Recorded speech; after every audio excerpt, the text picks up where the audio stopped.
परमादरणीय सामने विद्वजन प्रबंधन अभिनंदन। पुस्तक मुझे मिली थी, पूरी की पूरी पढ़ने पर यह मेरा कर्तव्य होता है उसको थोड़ा हमें मिली है तो उसको पूरा देखने पर जो कुछ ऐसा हो आपस में परामर्श किया जा सकता है और किया है। और पहले गुप्ता जी वाले ने भी मैंने किया। मेरी जो संख्या थी जोड़ की उससे 5-6 जो है ज़्यादा छपे थे, वो रिपीट थे, तो उसको मेरी जानकारी में आई नहीं प्रकाशन से बात, किसी को कोई बड़ी बात नहीं थी। ये भी था, इसमें भी लगभग 2600 दोहे थे, 24-25 तो 25,000 दोहे थे। तो वो सब चीज़ें जैसा बताया गया ये सब हुआ, ये हम लोगों का कर्तव्य होता है। गोस्वामी जी को मैंने बहुत निकट से भी देखा है और नवसृजन के कार्यक्रमों से मुझे उनके बारे में उनको देखकर बड़ी सीख मिली। जैसे ज्ञान और बोध में अंतर है, ऐसे ही विद्वान और विद्यावान में अंतर है।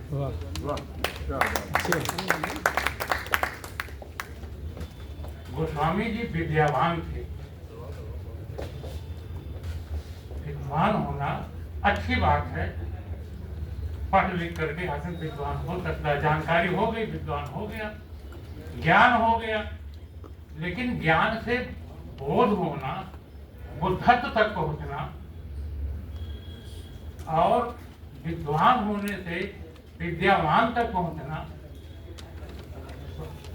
बजरंग बली को कहीं विद्वान नहीं कहा गया, विद्यावान कहा गया, विद्यावान गुणी अत्यातुर। तो ये जो उनका सिद्धि थी, ये उनके ज्ञान की सिद्धि थी। बच्चों जैसे जो है बिल्कुल सरल दिखते थे। खूब लोग अपने को उस तरह से मतलब वो बहुत ही, और जो जितना विद्यावान होगा उतना ही वो सरल होगा। हाई स्कूल में मैं हम डरते हैं समय बढ़ जाने से। हम बचपन में पढ़ गए थे तो रामचंद्र शुक्ल को पढ़ा और श्याम सुंदर दास को पढ़ा, तो रामचंद्र शुक्ल बड़े टफ लग रहे थे। उनकी शब्दावली, उनका जो लेख है, और श्याम सुंदर दास का बहुत सरल लगता था। तो मैंने उसके बारे में जो जानकारी, ये 3-5 मुझे मतलब शुरुआत से इस तरह की मेधा थी कि हर चीज का 3-5 पकड़ना जरूर। तो लगा कि आचार्य शुक्ल से बहुत ज्यादा अध्ययनशील और विद्वान थे श्याम सुंदर दास। वो अपने समय के बीए थे, सबके बीए थे। जब जो है हाई स्कूल नहीं पास हो पाए रामचंद्र शुक्ल जी, और वो बीए थे, तो उनके अंदर ज्ञान था। वो सब हिंदी शब्द सागर को जो है बटोरे का अध्ययन किया। जो हिंदी के विद्वान मित्रेश जी बैठी हैं, उनको सब समझ में आ रहा है।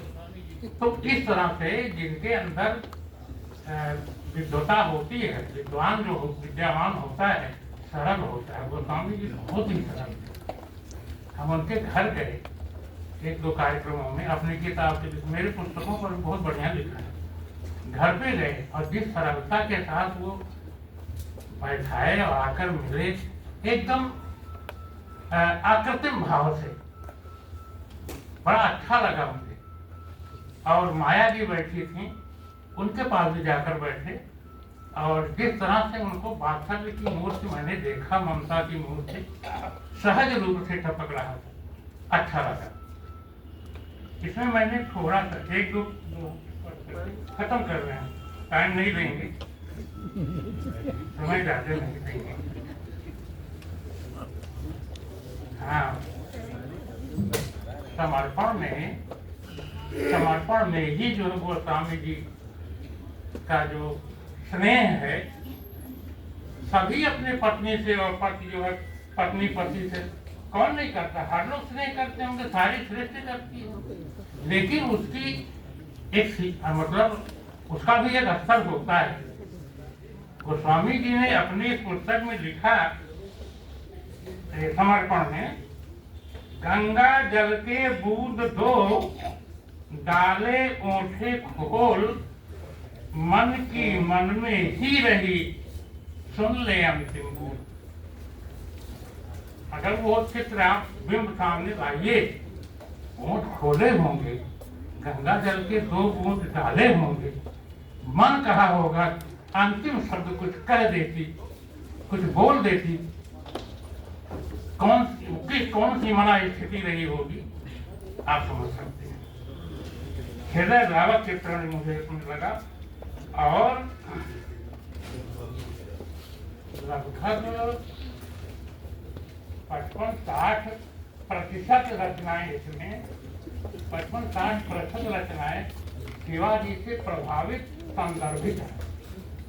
आगे पुस्तक पढ़ेंगे वापस समझ में आएगा। लगभग 60% इसमें दोहे माया मतलब शिवाजी जो शिवाजी जी हैं उनसे संदर्भित हैं, उनका स्मरण किया गया है।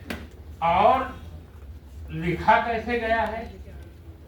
कातर स्वर बोले नहीं, ये उनकी जो है मतलब स्वीकारोक्ति है। कातर स्वर बोले नहीं, शब्द बहे सब रोए,